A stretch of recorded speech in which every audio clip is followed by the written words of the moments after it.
Hello दोस्तों, स्वागत है दोस्तों आपको निखिल फार्मेसी यूट्यूब चैनल में। दोस्तों आज हम बात करेंगे जीएनएम के बारे में। अगर आप 12th कर लिए हैं, अगर आपको मेडिकल फील्ड में जाना है, अगर आपको एक नर्स की तैयारी करना है, नर्स बनना है, किसी हॉस्पिटल में गवर्नमेंट जॉब करना है, जीएनएम का कोर्स करना है, तो दोस्तों आप बिल्कुल सही वीडियो देख रहे हैं। आपको पूरी डिटेल्स आपको मैं बताऊंगा और ऐसे में बताऊंगा कि शायद ये वीडियो आप देखिएगा तो शायद कोई अलग आपको वीडियो देखने की जरूरत नहीं पड़ेगी। मैं इतना दावा जरूर आपको करूंगा।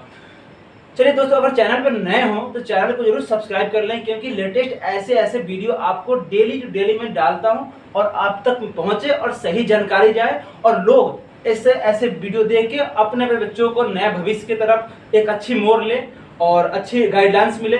यही मेरा उद्देश्य है। अब बात स्टार्ट करते सबसे पहले जीएनएम के बारे में। दोस्तों जीएनएम जो है एक हमारा, इसका फुल फॉर्म है जनरल नर्सिंग एंड मिडवाइफरी। ये जीएनएम कोर्स जो होता है आप 12th के बाद कर सकते हैं। ड्यूरेशन की बात करते हैं, कितने दिनों के बाद कितने दिनों की होती है। ड्यूरेशन जो है इसकी आपको 3 साल की होती है। कोर्स जो है 12th के बाद करते हैं तो आपको ये 3 साल की होती है।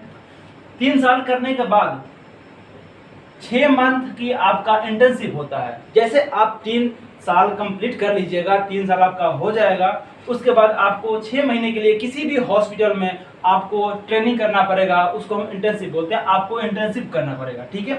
ये आपका रहा ड्यूरेशन के बारे में, ठीक। अब बात करते हैं एलिजिबिलिटी।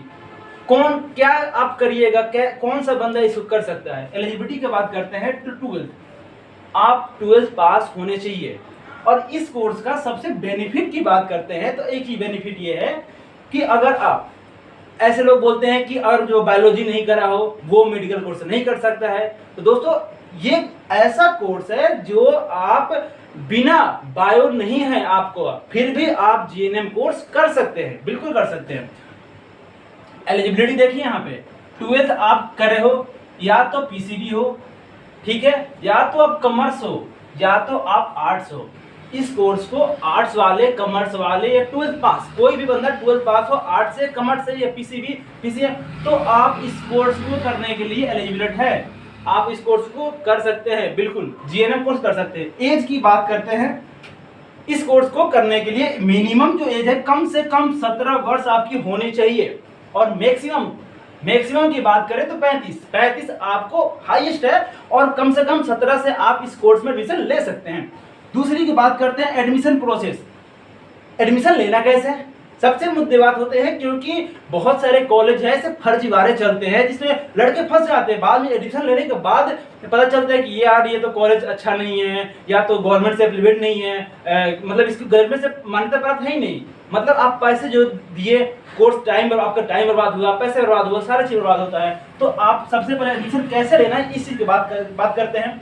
तो एडमिशन कई तरीके होते हैं। पहले होता है आपका डायरेक्ट बेस। अगर आप 12th कर लिए हैं तो डायरेक्ट आप कॉलेज में जाके विजिट करते हैं, डायरेक्ट कॉलेज में संपर्क करते हैं और उसके बाद जाकर डायरेक्ट आप एडमिशन लेते हैं, वो एक डायरेक्ट एडमिशन होता है। और उसकी अब बात करते हैं कि परसेंटेज क्या मांगता है। अगर जीएनएम कोर्स करना है तो आपको परसेंटेज क्या होनी चाहिए, तो दोस्तों आपके 45% से लेकर 50% आपकी मांग, इसका योग्यता कम से कम 12th में आपकी होनी चाहिए। 45 से 50% आपकी होनी चाहिए, तब आप इस कोर्स को करने के लिए एलिजिबिलिटी है। उसकी बात करते हैं और कैसे, डायरेक्ट एडमिशन तो ले लिए, उसके बाद आप मेरिट लिस्ट। आप बहुत सारे ऐसे कॉलेज हैं, जैसे बड़े बड़े यूनिवर्सिटी, जैसे खुद की यूनिवर्सिटी, प्राइवेट कॉलेज है और यूनिवर्सिटी भी है, जैसे मान के चलते हैं एमआईटी, एलपीयू हो गया। तो ऐसे खुद की अपनी एंट्रेंस एग्जाम लेती है, उसके बाद ही डायरेक्ट एडमिशन लेती है। पहले आप जाइएगा तो आपको डायरेक्ट एडमिशन नहीं होगा, आपको एंट्रेंस एग्जाम देना पड़ेगा उस कॉलेज का, उसके बाद आपको एडमिशन होता है। तो आपको मेरिट लिस्ट निकलता है, उसके बेस पे आपको एडमिशन होता है। उसके बाद होता है एंट्रेंस एग्जाम। एंट्रेंस एग्जाम की बात करते हैं तो बहुत सारे स्टेट होते हैं, या ऐसे कि आपका जेईई मेंस हो गया, तो जेईई मेंस जो क्लियर करता है वो आपको एमबीबीएस बनता है, डॉक्टर बनता है। तो आप वैसे ही हर एक स्टेट का, हर एक यूपी का हो, बिहार का हो, कि हर एक स्टेट का अलग अलग एंट्रेंस एग्जाम होता है, उसके थ्रू भी आप एडमिशन ले सकते हैं जीएनएम कोर्स के लिए। अब बात करते हैं फी की बात करते हैं, तो फी जो है आपकी वेरी करता है, कॉलेज पे डिपेंड करता है। 50,000 से लेके पर साल, 50,000 पर ईयर से लेके 1 लाख तक आपको लग सकता है। ये डिपेंड किस पे करेगा, तो ये डिपेंड करेगा आपके कॉलेज की यूनिवर्सिटी, कौन सा कॉलेज है, कितना अच्छा कौन सी शहर में है, या कहीं अलग दिशा में है, या कोई नहीं जाता हो, या अलग, इस पे डिपेंड करता है। यूनिवर्सिटी पे डिपेंड करता है, जितना अच्छा कॉलेज उतना ज़्यादा फीस लगता है, ये आपको इस पे डिपेंड करता है। अब सबसे मेन महत्व ये बात होती है कि कोर्स तो कर लिए, स्कोप क्या, इसको करने से क्या बेनिफिट, आप करेंगे क्या, सबसे मेन मुद्दे तो ये होते हैं ना। इसको कर लिए, कोर्स करने के बाद क्या कीजिएगा, ये सबसे दिक्कत होती है। तो आप इसकी दो चीज़ होते हैं। पहली है कि आप नर्सिंग हॉस्पिटल, आप किसी भी हॉस्पिटल में आप नर्स के रूप में काम कर सकते हैं। जी हाँ, बिल्कुल आप नर्स के रूप में काम कर सकते हैं। और दूसरी, गवर्नमेंट वैकेंसी इसकी बहुत आती है, जीएनएम के लिए आपकी गवर्नमेंट की वैकेंसी बहुत आती है, तो आप भी इसके लिए एलिजिबिलिटी है। आप फॉर्म भर के अच्छी खासी इनकम आप जर्निंग कर सकते हैं गवर्नमेंट जॉब में। उसकी सबसे बात करते हैं कि स्कोप हो गया। अब सैलरी की बात करते हैं, तो सैलरी क्या है, अगर आप इसको कोर्स कर लिए, जीएनएम कर लिए, आपको क्या वेतन मिलेगी, सैलरी क्या, सबसे महत्वपूर्ण बात ये होती है ना।